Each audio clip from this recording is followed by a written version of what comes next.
आप सबका स्वागत है आपके अपने चैनल महाअध्ययन पर।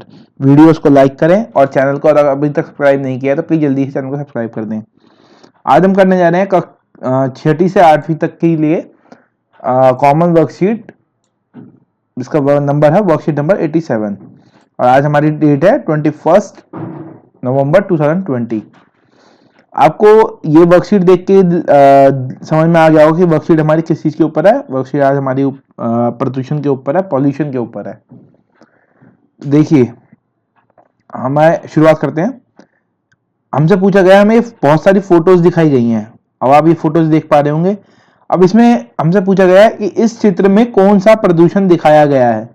अब आप इधर देखिए, पटाखे हैं यहाँ पर, जो आपने दिवाली पे नहीं फोड़े हैं इस बार, और बहुत अच्छा काम किया है, क्योंकि पटाखे फोड़ने से कौन सा प्रदूषण होता है? वायु प्रदूषण। तो ये वायु प्रदूषण के बारे में बात की गई है। ये देखिए, चिमनियों में से धुआं निकल रहा है, तो वायु प्रदूषण के बारे में बात की गई है। इस प्रदूषण से कौन कौन से कारणों को आप जानते हैं उन्हें लिखिए। अब जो वायु प्रदूषण है किन किन कारणों से होता है आपको वो लिखना है। तो मैंने ये दो लिखे हैं, आप और भी ऐड कर सकते हैं जो भी आप जानते हैं। कारखानों की चिमनियों से धुआं निकलना, जैसा कि हमें फोटो में दिखाया गया है, और गाड़ियों से निकलने वाला धुआं, वो भी हमें फोटो में दिखाया गया है। उसके अलावा आप लिख सकते हैं कि पटाखे फोड़ने से होता है, या और किन किन चीजों से वायु प्रदूषण होता है, आप इसमें मेंशन कर सकते हैं। आगे बढ़ते हैं। अब हम देखेंगे, यहाँ पर हमें एक फोटो दिखाई गई है। फोटो में एक गोला बनाया हुआ है, गोले में पानी है, और इसमें जो फैक्ट्री है, फैक्ट्री में से सारा जो वेस्ट मटेरियल है वो पानी में आके गिर रहा है।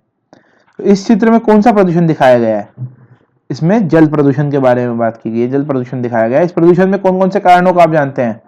कारखानों से निकलने वाला दूषित जल, जो भी कारखानों में से दूषित जल निकलता है वो, और घरों से जो हम गंदगी डाल देते हैं, और जो भी अन्य प्रकार की गंदगी जो भी होती है, जो भी, वैसे आपने देखा होगा, आप पूजा पाठ करते हैं, पूजा पाठ करने के बाद आप क्या करते हैं कि उसको जाके जल में प्रवाहित कर देते हैं कि यमुना में प्रवाहित कर दीजिए, या इस तरीके से। तो उससे क्या होता है? उससे जल प्रदूषित हो जाता है। तो इसलिए उससे क्या होता है? जल प्रदूषण होता है। तो हम लोगों को ये सब नहीं करना चाहिए। चलिए आगे बढ़ते हैं। इस चित्र में हमें कौन सा प्रदूषण दिखाया गया है? अब देखिए, इस चित्र में बहुत सारा कूड़ा है, और जमीन के ऊपर बहुत सारा कूड़ा है। जमीन के ऊपर है, तो जमीन के नीचे अब ये धीरे धीरे जमीन में आगे धस जाएगा, या गड्ढा करके इसके अंदर जमीन में चले जाएगा। तो ये भूमि प्रदूषण को आगे दर्शाया गया है हमें इस पिक्चर में। भूमि प्रदूषण किस चीजों से होता है? भूमि प्रदूषण होता है कारखानों से निकलने वाली व्यर्थ पदार्थों को खुला छोड़ देना। जैसे देखिए, कोई भी कारखाना है, किसी भी कारखाने से कोई भी पदार्थ निकल रहा है, और उसको हम जमीन पे खुला छोड़ देते हैं, उससे। और घरों से निकलने वाली रोजमर्रा की व्यर्थ वस्तुओं को इधर उधर फेंक देना।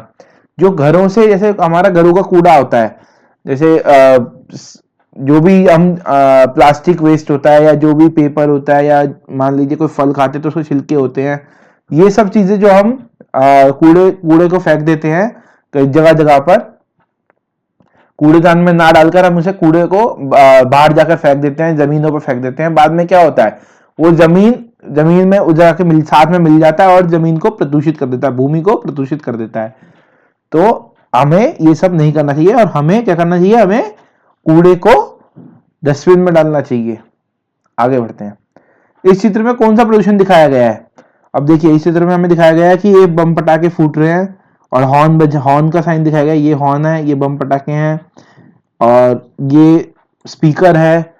तो इससे कौन सा प्रदूषण होता है? लाउड स्पीकर है। कौन सा प्रदूषण होता है? यह है ध्वनि प्रदूषण। आपने देखा होगा, बम पटाखे फूटते हैं तो आवाज होती है बहुत तेज आवाज। अगर आप ज्यादा तेज आवाज में कुछ भी चला रहे हैं या कुछ भी सुन रहे हैं म्यूजिक, तो उससे भी तेज आवाज होती है। हॉर्न बजाने से तेज आवाज होती है, तो इसे कहते हैं ध्वनि प्रदूषण। इस प्रदूषण के कौन कौन से कारण हो सकते हैं? देखिए, एक तो कारखानों में जो आवाजें होती हैं वो भी हो सकती हैं। अब हम घरों के अंदर बहुत तेज संगीत सुनते हैं, या टीवी ज्यादा तेज आवाज में सुनते हैं, तो वो भी एक कारण हो सकता है। बम पटाखे फोड़ते हैं, वो भी एक कारण हो सकता है। अब देखिए, बम पटाखे क्यों नहीं फोड़ने चाहिए? जैसे इस दिवाली में आप लोगों ने बम पटाखे नहीं फोड़े होंगे, तो देखिए, दो चीज आपने बचाई, ध्वनि प्रदूषण होने से बचाया और वायु प्रदूषण होने से बचाया। आप आजकल देख रहे हो कि वायु बहुत ज्यादा प्रदूषित होती जा रही है दिल्ली में, और आसपास के जितने भी एरिया में, तो वो चीज को ध्यान में रखते हुए आपको जो भी हम अपने जीवन के लिए या अपने दिल्ली के लिए हम जो भी कर सकते हैं, अपने रहने वाले एरिया के लिए जो भी कर सकते हैं वो करना चाहिए। जैसे कि इस बार दिवाली पर आप लोगों ने पटाखे नहीं फोड़े तो आपने वायु प्रदूषण होने से और ध्वनि प्रदूषण होने से बचाया। आपको और कोई कारण भी अगर लगता है कि ध्वनि प्रदूषण का और कोई कारण हो सकता है या किसी भी जो भी हमने पहले पढ़ा है उनके बारे में कारण हो सकता है, तो उनको आप यहाँ पर लिख सकते हैं इस जगह पर। उम्मीद करता हूँ ये वीडियो आपको अच्छी लगी होगी, वीडियो आपको समझ में आ गई होगी। अगर आपने अभी तक चैनल को सब्सक्राइब नहीं किया तो प्लीज जल्दी चैनल को सब्सक्राइब करते हैं और बेल आइकन दबा दें, जिससे कि वीडियो जो भी नई वीडियो आएंगी उनका नोटिफिकेशन सबसे पहले आपको मिल सके।